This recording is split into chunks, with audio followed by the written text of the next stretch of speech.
Hey guys, welcome to Ring Steel TV. Today is episode 5 in our $500 1,000 yard steel elk challenge. Stay tuned.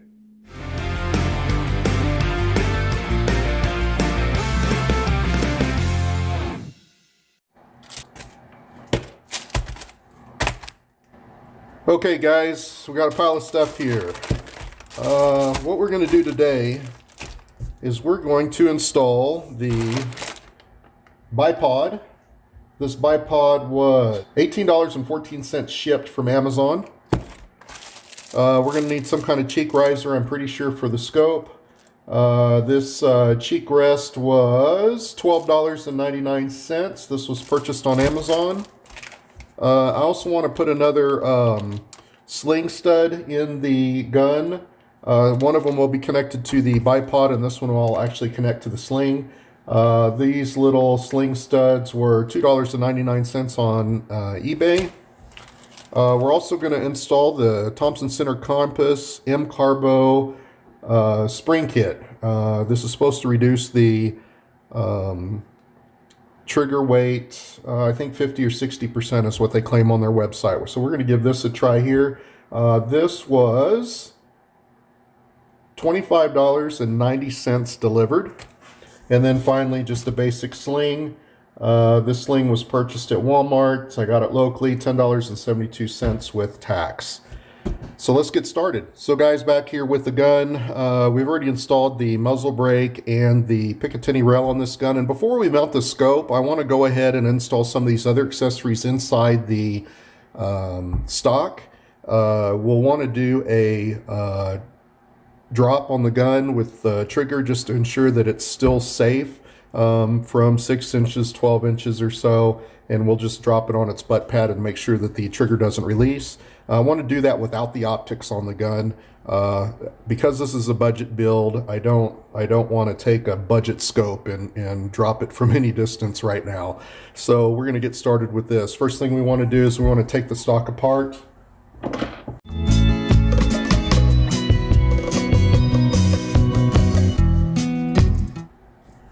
And I think the first thing I want to do is probably install this Bipod. Like I said, this Bipod was $18.14. You know, I don't know the quality of it. It was purchased on Amazon, some Chinese knockoff, I'm sure. I've never used one of these before, but it's a budget build, so we're gonna see how this thing does. It's pretty simple if you've installed any Bipods in the past. It has these two little clamps here that clamp onto the swivel stud. That will just go on like this. I'll tighten this down.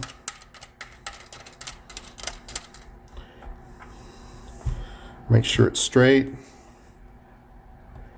And it's installed. Simple as that. Next thing I want to do is I want to install these studs here. These are some studs I got on eBay. Again, these studs were $2.99 delivered. I think these actually came from China. They took about 15-20 days to get here, and inside the case it came with a couple different options. Looks like 3 different options. 2 of these, one is a short wood screw type threaded deal. Another one's a little bit longer, wood screw threaded again. It has some spacers here, and then there was one that's a machine screwed deal, and it has a machine threaded nut that goes on the end of this one. So I think this is the one that we're going to use on this gun so we can get it in there nice and tight. I want to put this somewhere in this general area.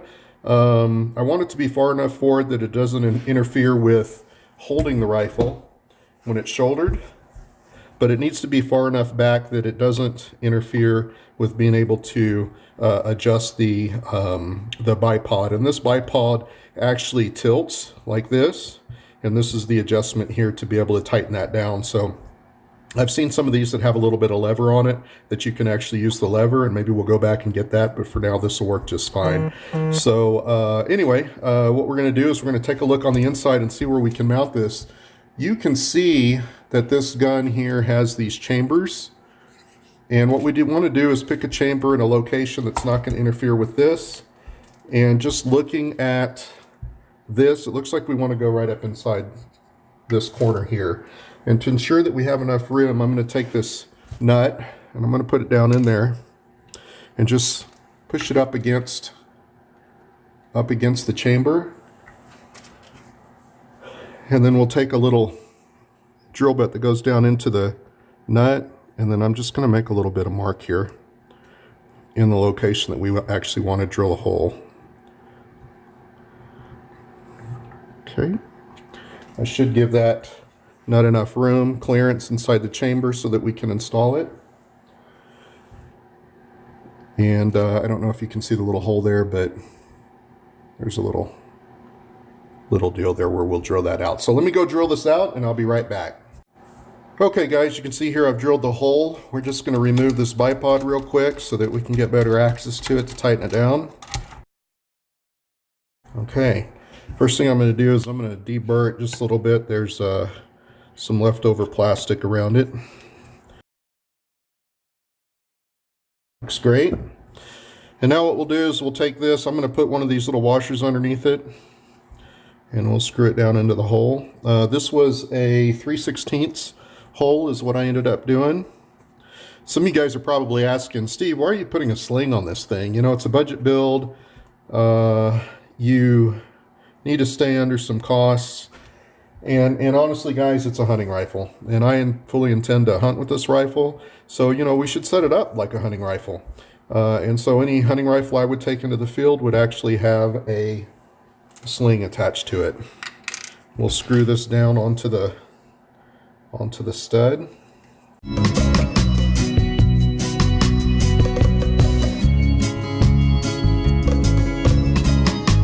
Okay, it's fully down on the deal. That location looks good. This is just a test fit. I want to go back and actually install some Loctite on this, but let's go ahead and reinstall our bipod and just see how this looks.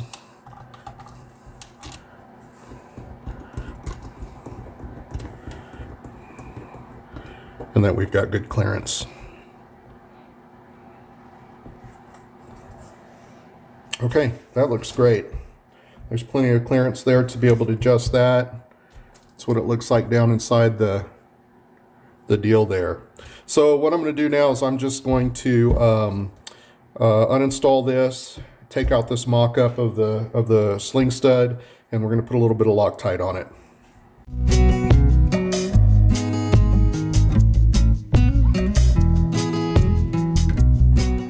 So what I'm going to do here is I'm going to take the Loctite. Let me see if I can get this in a better position.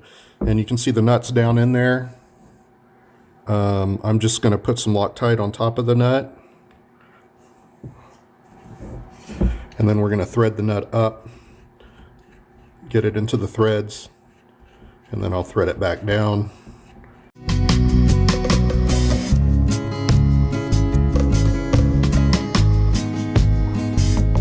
Okay, that stud is installed.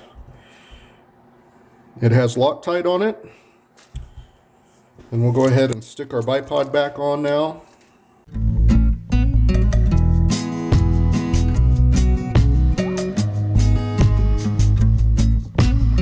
All right, guys, that looks great right there. Okay, next up,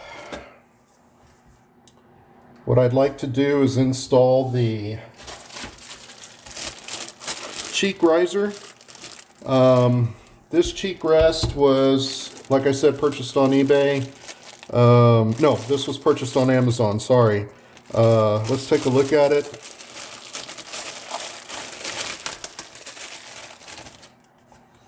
Looks like it's got some foam risers in there for different heights.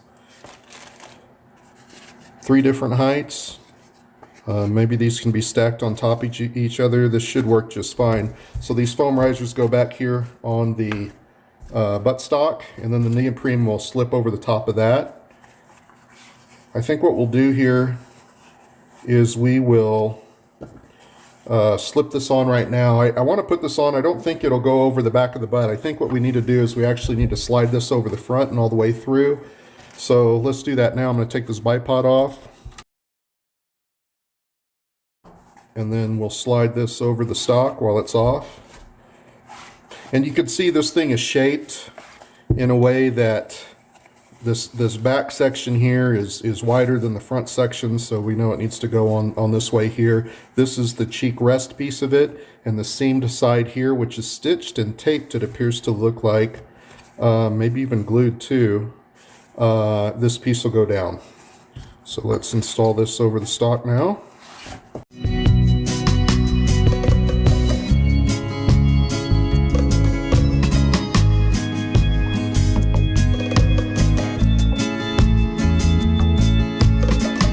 Okay, there it is. It's installed. What I can see already is right here is the back sling stud. We're going to have to cut a little hole here for that to be able to poke out. We'll do that when we install the sling, but we've got this on now. We shouldn't have to take this off again. You can roll this forward, and then we'll be able to slip these in under once we install the scope to get the proper eye relief. So next up, guys, is we're going to install the trigger kit. Okay guys, we're back here on the bench. We're gonna do this trigger next. When I was looking at the instructions on this adjustable trigger, I noticed that the from the factory, the TC Compass comes, or at least my unit did, it comes already at the lowest setting that it can possibly go. Adjusting these two nuts all the way down will get it into its lowest setting. With that, we ended up with a 5.5 pound trigger pull. For my hunting rifles, especially this long distance, we're going to need to get this down a little further. I like to be between 3 and 4 pounds on a hunting rifle. So with that in mind, I ordered this MCarbo trigger spring kit here. They claim this is supposed to get us down to 50 or 60% of the stock weight. So let's take a look what's inside it here. It comes with 2 springs. 2 main springs, one for hunting use and one for bench rest shooting only. I think in this case we're going to go ahead and use the hunting use one, since this is intended for hunting. We'll save this maybe for another day if we do something else with this gun. In the package also are the other 2 springs. And so we'll install those 2 there. So all 3 springs on the MCarbo will replace all the springs that are on the trigger for the TC Compass. Now with that said, MCarbo has a really good video on YouTube. I'll try and put that in the description. I would encourage you guys to go look at it. I don't actually want to do a how-to on the spring kit. One, you know, I think you guys should go research that on your own. 2, I'm going to also, in full disclosure, polish the sear mechanism on this gun here, and so I don't want to get into that either. I think you guys should go out and research this on your own and be very confident in what you do, especially when you're working with the trigger. We'll do a drop test on this after we're all done. So what I'm going to do is just let the camera roll here, and you guys can watch me put this together, and enjoy.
Okay guys, last thing we're going to do here is I'm going to put some MCarbo calls for some, I think it was Super Lube on their website.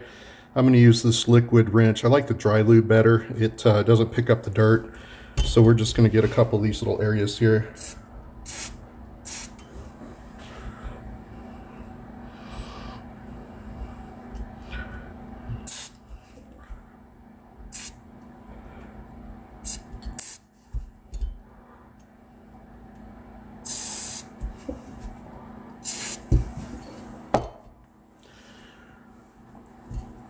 Okay, we'll let that dry lube dry and we'll be right back.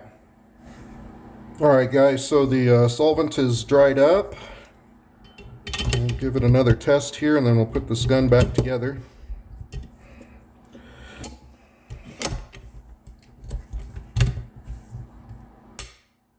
Feels good. Alright, let's put this gun back together.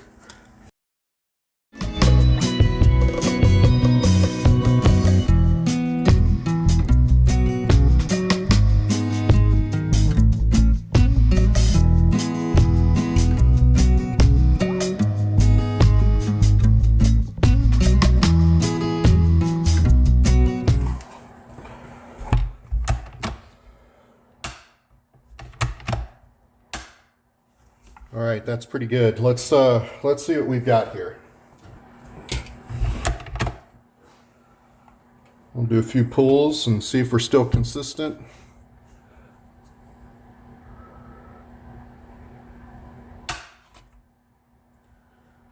We're at 4 1/4 pounds.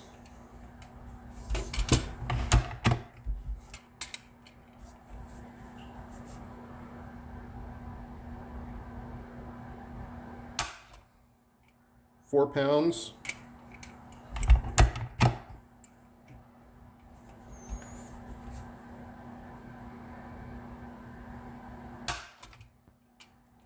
£4.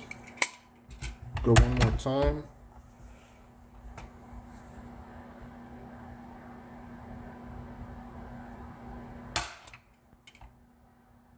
And just under 4 pounds. So looks like we've got a pretty consistent 4-pound trigger pull. It's much smoother.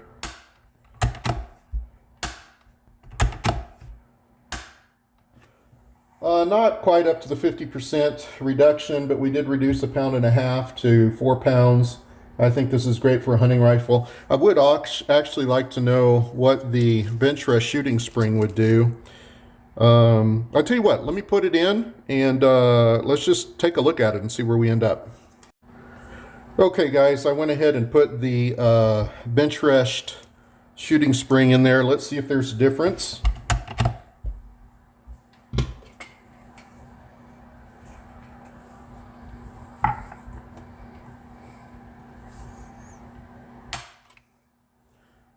That's 3 pounds.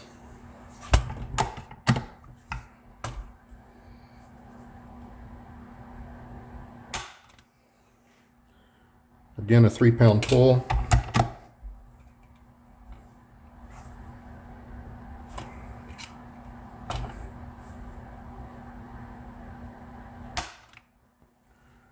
Three and a quarter.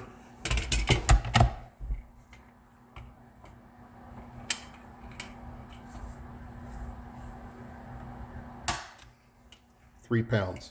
So that's a consistent 3-pound pull. I'll tell you what we're going to do. We're going to do some drop tests using this benchrest shooting spring, and I'll just kind of make a decision what we're going to do here. Be right back. Okay, I've got my trusty old rubber mallet. We'll just see what this does.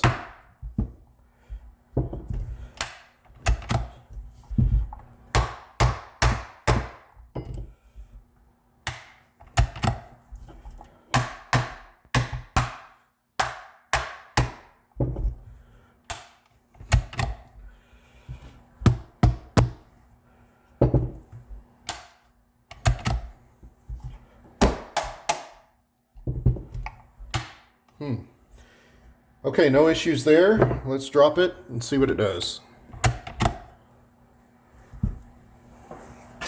Okay guys, from about 12 inches, it does release. From 6 inches, it does not release. Hitting it around here with the mallet pretty hard doesn't seem to do anything. I'm going to put the hunting spring back in and see what that does.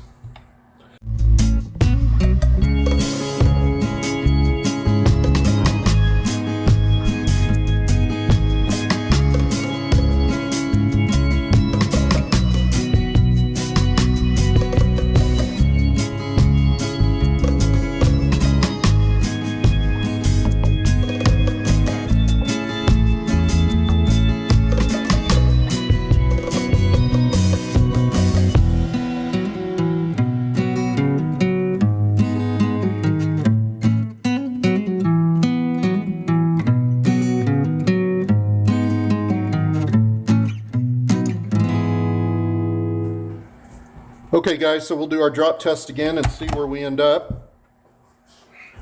Okay guys, at 12 inches, there's no issues at all. So MCarbo definitely has tested these two springs to figure out what's safe and what's not safe. We'll go back and check this one more time.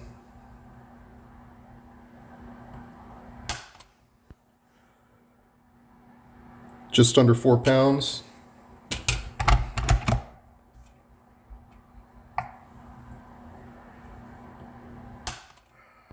Just over 4 pounds.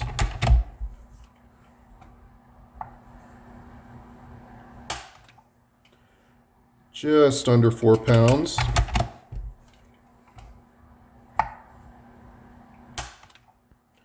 Just under 4 pounds. It looks like it might actually be loosening up a little bit.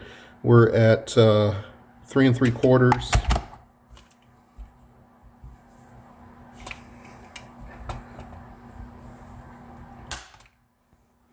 3 3/4.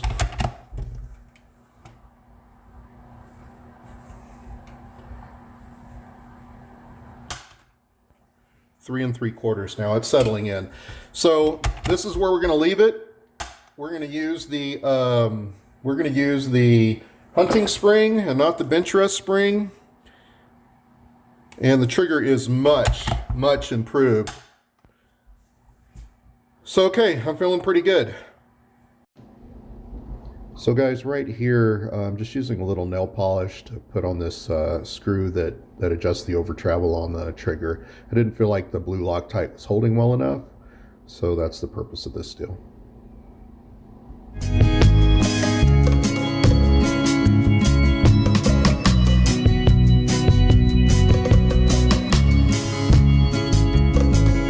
Hey guys, I hope you enjoyed this week's episode.